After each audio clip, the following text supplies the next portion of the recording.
BDR হত্যাকাণ্ডে ন্যায় বিচার নিশ্চিতে ৫ কার্যদিবসের মধ্যে তদন্ত কমিটি গঠন করা হবে বলে জানিয়েছে স্বরাষ্ট্র উপদেষ্টা। সকালে সচিবালয়ে প্রেস ব্রিফিংয়ে একথা বলেন তিনি। স্বরাষ্ট্র উপদেষ্টা বলেন, তদন্ত কমিটির সদস্য হতে পারে ৫ থেকে ৯ জন।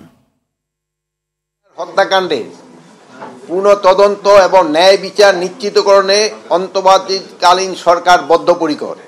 বছর শেষের খুশি নগদে হবে বেশি। নগদ পেমেন্টে নির্দিষ্ট ক্যাটাগরির কেনাকাটায় ৩০০ টাকা পর্যন্ত ক্যাশব্যাক।